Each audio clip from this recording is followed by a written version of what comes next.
Hey guys, welcome back to Donica and Shelby Read. I'm Donica. I'm Shelby. And today we are talking about The Inheritance Games by Jennifer Lynn Barnes. That glare dough.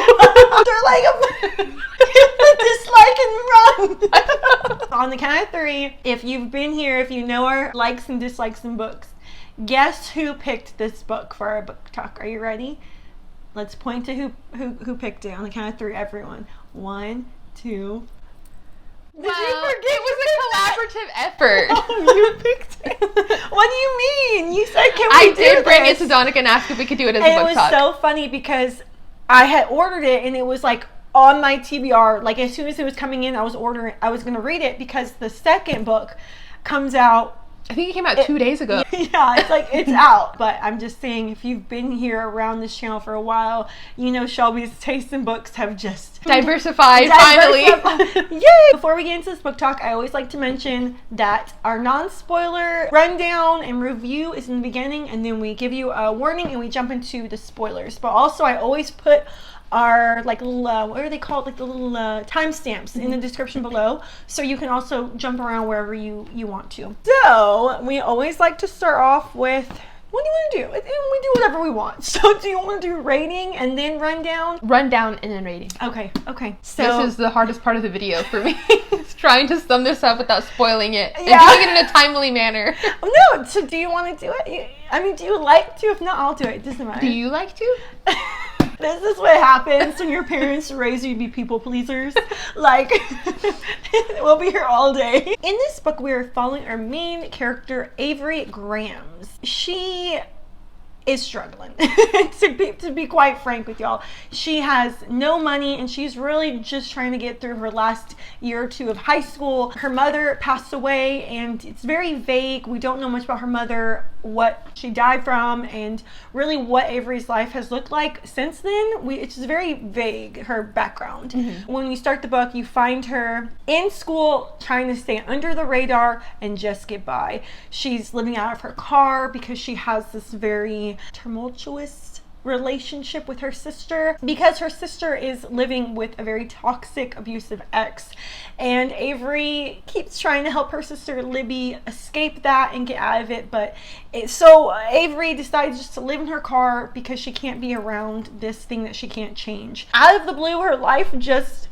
turns upside down because a billionaire, Big Billy, capital B, Tobias Hawthorne, passes away and leaves everything to Avery. She does not know is it Tobias? Tobias. I said Tobias? I've heard Tobias. It's Tobias. What, like, y'all can tell I'm way on down on the middle to lower end class because I don't even know how to say a fancy name like that. Tobias. She doesn't know him, has never even heard of him. She's tracked down by Tobias's family. They're like, we need this Will Red sis and we need you to be there. And of course, that's when she finds out everything was left to her. The only catch of her inheriting all of this stranger's billions of dollars is that what's the matter? Your blurb is more in depth than mine. Because Shelby has the library binding and I have the paperback. What if it's like a whole different book? That'd be so funny. Like a knockoff version or something. The one catch is she has to live in the house, move into the house for a year, and then everything is hers. Well, also the second catch, the second stipulation is that she cannot kick anyone who is in the house out unless they give her a reason, like a really good reason to be evicted. And that includes the 4 mysterious, handsome, sultry, and seductive Hawthorne brothers. That is basically what we're dealing with in this book. Why did she get this money? And everything that you would think would come with, say, your grandfather or your father, who has all of these billions, and you think you're going to get a little bit of that being his child or grandchild, and then this absolute stranger gets everything. What would you think as a family? Remember that meme we used to always go, I scammed you, I got you. Oh my gosh, yeah. My 89-year-old husband is prolonging his cancer. He's holding on for dear life, and I'm holding on for the will. They think, sis really scammed this man. Yeah, I had to put myself in their shoes a lot because I'm like, why are you being so mean? And then I thought about it and I'm like, yeah, I'd also think that person did something really messy. Now, go ahead and give me your rating. I surprised myself with a 5-star rating because when I first started reading this, I was like, what have I done? What did I get myself into? Like, I did not expect it. But by the end, oh my gosh, I loved it. 5 stars. I loved everything about it. I gave this a solid 4. Oh my gosh, I was like feverishly trying to count how many fingers that was. When books have short chapters, they can be literally 1,000 pages and I fly through them. I don't know what kind of mental block it unblocks for me where because each chapter is truly like maximum 4 or 5 pages. These chapters are incredibly short. And when books are like that, I fly through them. So I was reading it and I was like, this book is so fast paced. And then I'm halfway through, I'm like thinking, what has happened? And I'm like, wait a second. This book is actually like more medium paced in terms of what's going on and what's happening. But I really was fooled. Something I learned, because this was compared to Knives Out. Have you watched Knives Out? Yes. We watched it at my house. Yeah. I watched it for the first time with you. Which was incredible. Yeah, Knives Out was but amazing. that movie is a very fast paced, and to compare it to Knives Out is kind of like just comparing it to any mystery that happens in a house. Actually, there's this movie that they just put onto Netflix called Crooked House, and it's an Agatha Christie book, but they turned it into a movie, and it came out in 2017, so it's really very well done. And this book reminded me more of Crooked House in how it's like kind of like this slow burn mystery. Knives Out is murder. And Crooked House, I would say if you liked this, go into that movie and expect kind of more or less the same slow burn mystery. Knives Out was very fast paced in my opinion. I thought this was going to be more action, Like I'm someone who just loves action, and it was kind of just this like main character kind of pining over boys. Is what I kind of thought was like the main drama, really. I don't know. I didn't really get that. Might have just been what I went into it with. So. Oh, I love to hear this. What did you think this was? The Inheritance games, when I just seeing the cover, and I tend to read blurbs really quickly and not totally understand what I'm reading. I just get excited and I start just fantasizing about what I think it's going to be about. That reminds me of this tweet and this guy. Do you know the anime One Punch Man? Yes. He said that his little brother makes comics based on One Punch Man.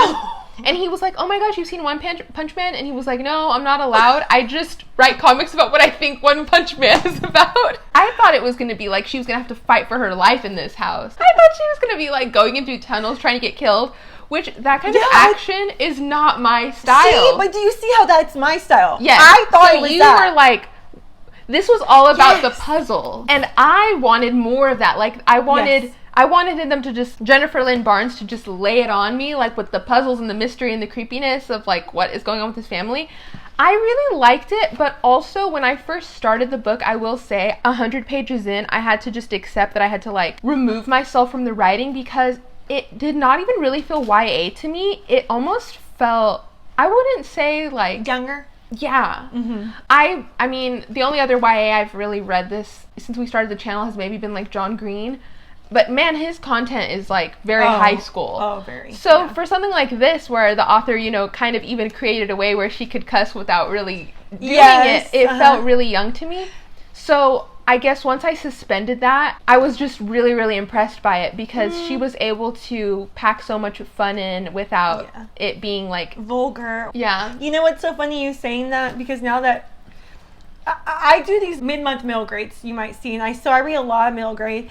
And now that my son is in middle grade, officially, he's a 6th grader, I am now reading middle grade a little more cynically because I'm like, wait, this would be too easy for my son who's in middle grade. So imagine someone in 7th or 8th grade, because that's middle grade for Texas. So when I was reading this, I'm like, to me, my son now, almost 12, is like moving into the young adult. And actually, do you know what he's reading right now? What? That made me, oh my gosh, The Hunger Games. No. Yes. I need to get weekly reports from him. weekly. Daily, hourly, minutely. He tried to finish it last night. I made him go to bed. It was like 11:30. He was like, I just don't want to stop. And then this morning we're in the car driving to school. I took a picture of him and he's like reading it. So I understand, yes, and Shelby does not read a lot of like YA. Like you read some deep stuff, some deep, heavy hitting, beautiful, just things. So I can see how but someone who does read a lot of YA, someone who even reads a lot of middle grade, it's just funny you say that because I did not notice the writing style being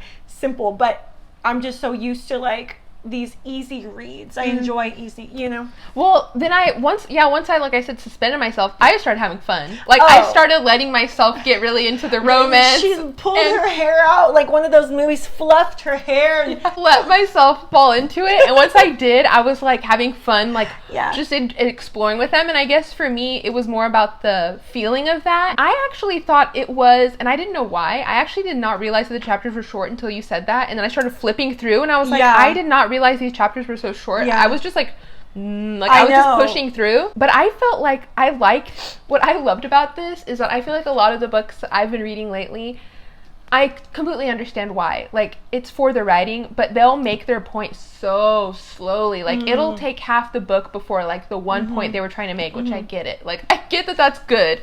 But here, I didn't ever have to wait too long. Like, I didn't have to wait until the puzzle was solved and until something got resolved. Like, it hit so fast. I was like, why I have excellent. The one other thing that I was like, what the heck?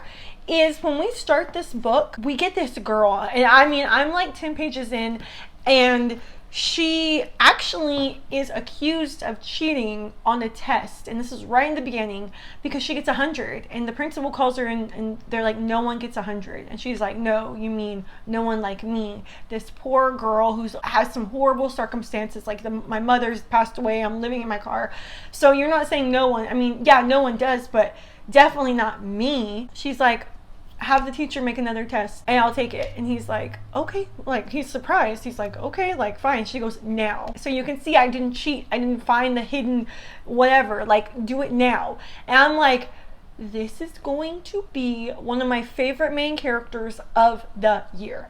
Then as the story progressed, she goes from that to like, oh, who do I love? Where is the strong female character that I saw? Where are you now? Like, you need to bring that out and realize, like, yeah, this is a game. This is a game for your life at times. Like, we need to stop worrying about how the rich pretty boys like us. Yeah, that is weird also, because I kept waiting to see why that was, because no, I agreed. I wasn't as annoyed with it, whereas I thought that some resolution would happen. I wasn't like, not necessarily annoyed, but I wasn't kind of like, man, this is weird. I kept thinking, oh, there was gonna be something in the end, because I also didn't get it the way how much the book stressed to us that she was almost being like hypnotized by them. They weren't even necessarily trying to manipulate her. They were just that charming. But at some point you're thinking, like, is this going to go south? Like, what's going on? I hadn't thought about it until you just said that. She was so derailed sometimes from what she was doing because she was so, like, enamored by these. If we were to take away the first maybe 30 to 40 pages, I would never have suspected a character shift. But it was like this really strong character, and as soon as she enters the house, it's like weird how she just starts slowly almost chipping away at, you know, like, what's going on? Where is this? Those are really the only things that like took it down a little bit for me. And I'm actually surprised I did really like this, because there's a book called Truly Devious. Have you ever heard Truly Devious? It's like a beloved book in the booktube community, and it is also a murder mystery, but it's part of, I believe, a trilogy. And like, I knew going in, this is part of a trilogy, and you don't find, it doesn't solve by the end, which is one thing that I'm like, I hate, because you know, and not everything's gonna be resolved by the end, and you get there. And I was actually less angry with this one than Truly Devious, which I didn't continue on with that series. But I wonder if it's because I knew what was coming, like, and then I knew the second one was going to be out soon, which I just realized it's going to be a trilogy. I thought it was going to be a duology. Will I ever learn the answers? I didn't know this was going to be a series. Until right now. No, I finished the book and caught in 4K HD. You not knowing? Yes. Actually, I've come to many realizations on camera right now, so... Okay, go on, girl. But this isn't one of them. Now's your time to shine. I was reading, and then I got to the last page, and it was over. And like I said, this whole book has been such a fast-paced, for me, like an easy-to-understand read. Everything made sense. I feel like everything was laid out, clear as day. And then it ended, and I was like... So at some point, she figured out... Oh. Dang it! I was like... Sorry, just major spoiler there. At some point, the book resolved itself and I missed it. I read this like last maybe 30 to 40 pages over and over and over again, trying to find... I was like, how did such a simple book have such an abstract ending? Jennifer Lynn Barnes, you've done it again. I was like, wow. Like, I was trying to think of symbolism. I was trying to think of, like, undertones to what the characters had said the whole time. Like, I was really analyzing it to the next level. I was using every ounce of brain juice to try to figure it out. So I had to Google it. I literally Googled what happened at the end of the Inheritance Games. And only then did I see that people... like all sorts of like magazines were like the juicy ending that leaves you wanting more. Well, good thing the second book is coming out. I was like, oh my gosh, I can't believe I just wasted all this time. We'll talk about the ending, but there's just no way that would be... There's absolutely no way that could have ended. Something that I got excited about when I read like a blurb about this book is that we're like diving into like the world of Texas billionaires, and that sounded like such a cool premise to me. I feel like them being in Texas had almost nothing to do with the story other than like Nash, the country brother. There's one thing I will say that I was like, I wonder if this is why. And it has to do with the will. That's what I thought. A rule about wills. So, I was like, maybe the reason she said it here was for the specific Texas law.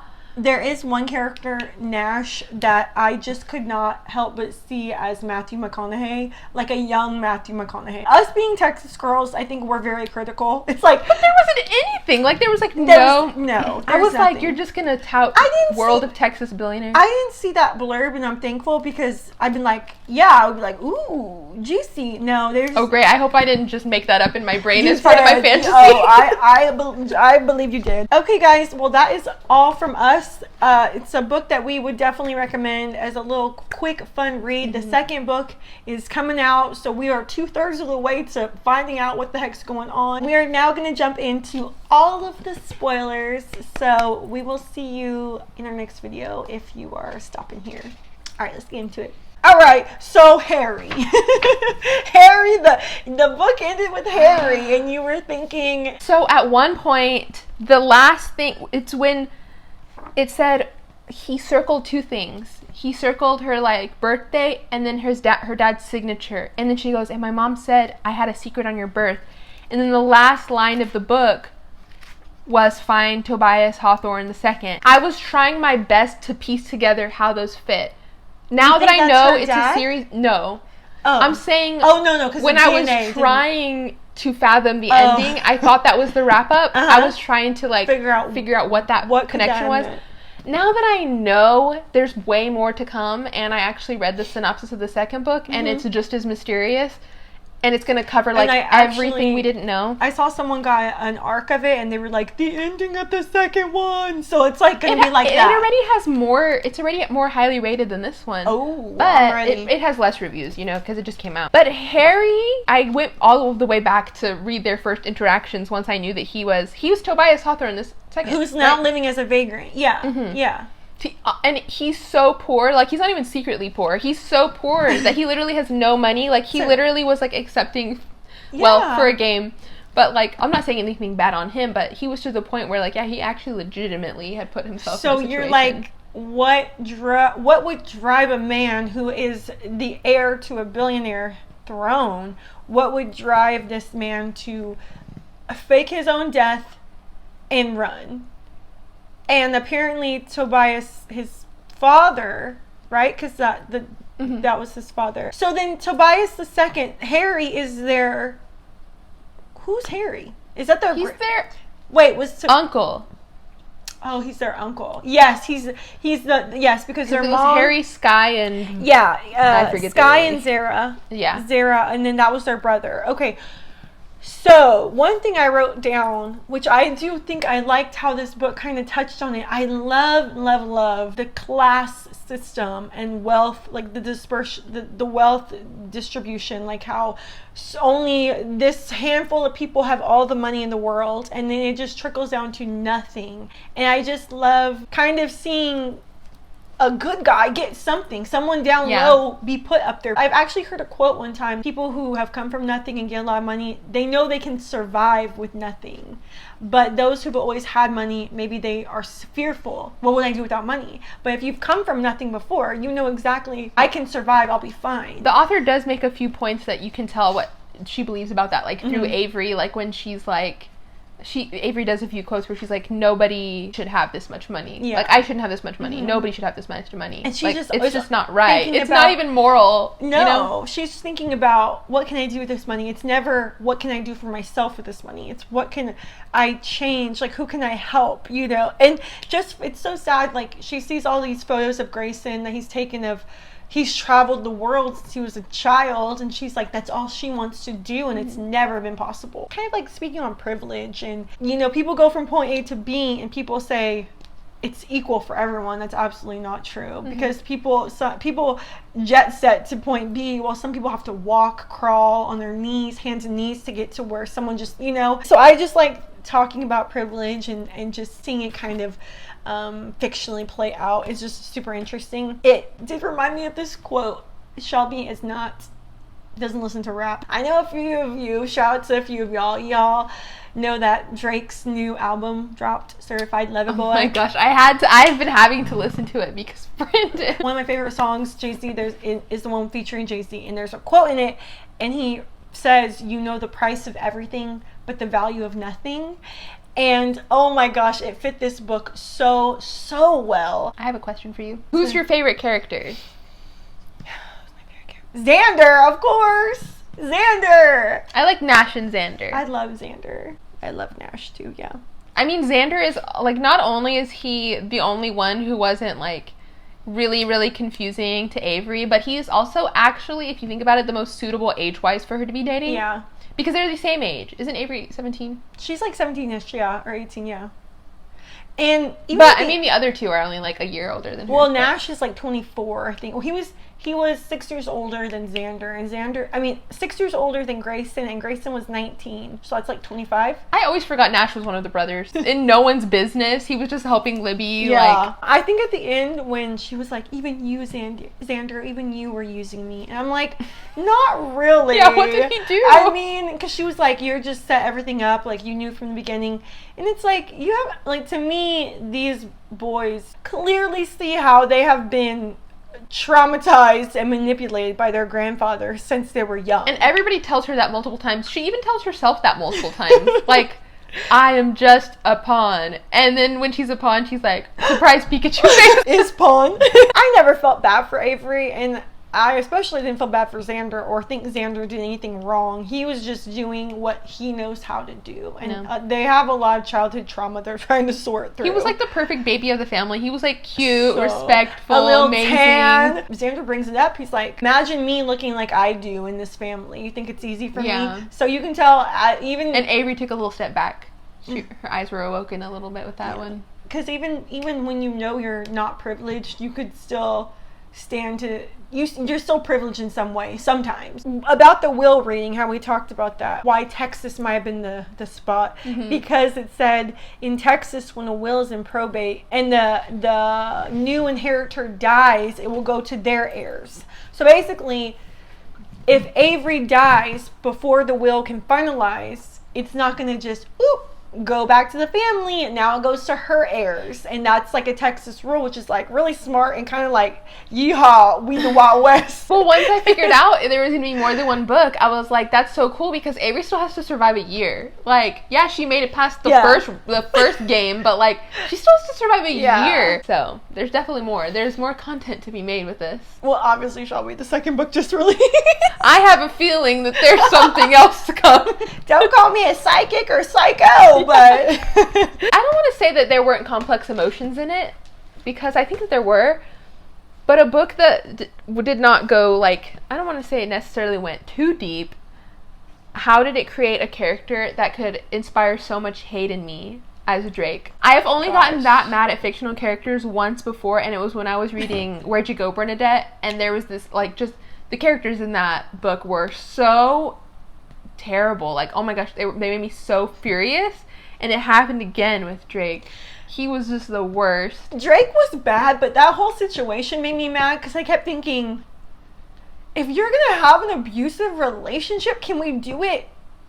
Can we do it with like a lesson or something? Like, because I just kept being like, oh my gosh, like, Libby, coming from someone who has been in an absolutely horrendous relationship like that, I can relate to why they don't leave. That's why I was so frustrated, because I was like, I knew she was manipulated. Understand. Yeah, make people understand, which I think she tried. And it's like, it's YA. I mean, what is she gonna do?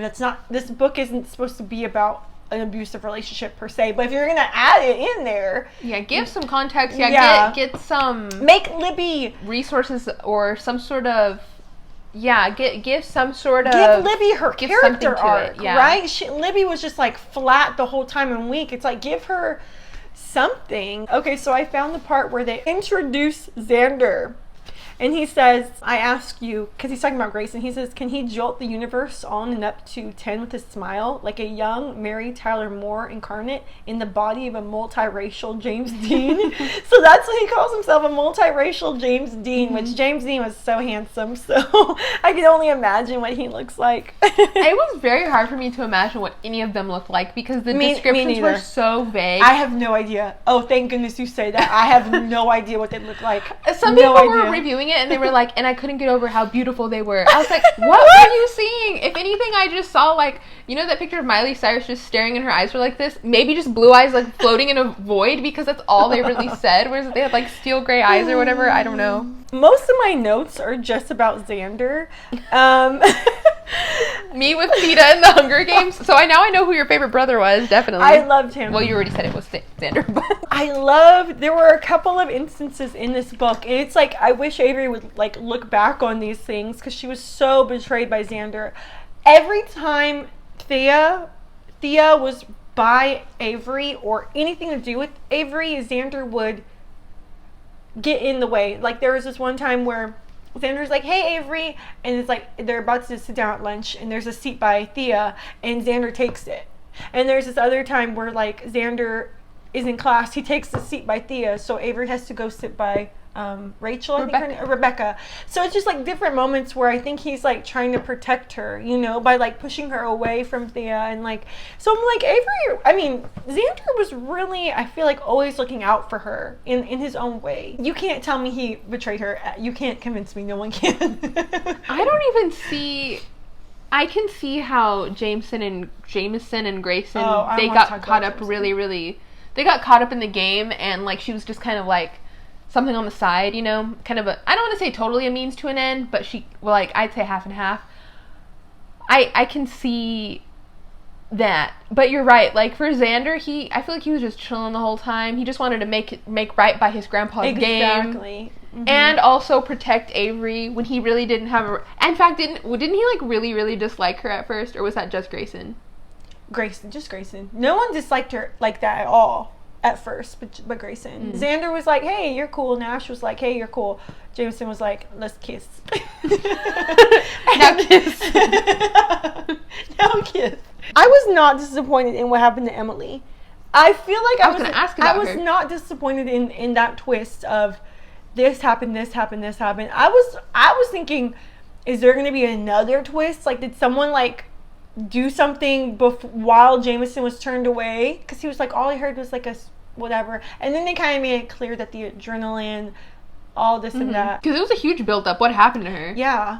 I don't remember being like totally satisfied. I feel like I wish there was something a little bit more I don't know. You know, sometimes it's just cool to have something kind of really wacky happen. Yeah. I think more of it was the point of, like, how it affected the brothers rather than, like, how it happened. And how they all blamed themselves. Yeah. They all took the blame because of this and this and this. It was overall a solid book. That's why I gave it a solid 4. I think it was fun, and it's the cool thing about this book is it's just so, I feel like, character driven almost. Like, the story's nice, but just talking about the characters is fun. There's nothing big to go in.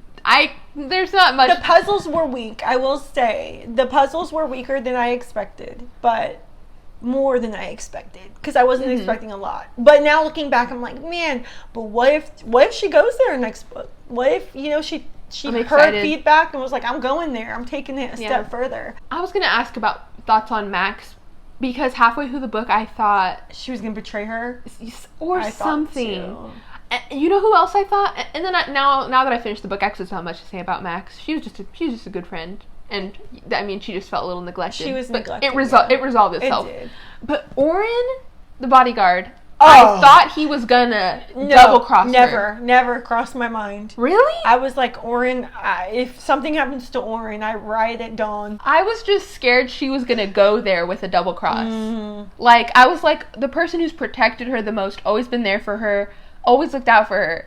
I just was expecting what would be the craziest twist. Oh, I would hate that. If Oren had, and also because obviously the house is so big, there's only so many secrets he could have known about, and sometimes he didn't, and it kind of left to oversights. Yeah. And I was like, what if he is just not looking out for her? But anyways, I love Oren. Yeah, he was awesome. That. As soon as the will was read, as soon as he realized the transfer of power, he stood in front of her and was like, I'm here. I'm wondering if we'll meet new characters next book. Surely she'll introduce some new characters. I think it hinted that there's other people from off the estate or something that want her gone too, or something. Well, if they don't close up all those secret tunnels, someone from off the estate's gonna come in. All right, guys. Well, thank you so much for sticking around. We love doing book talks.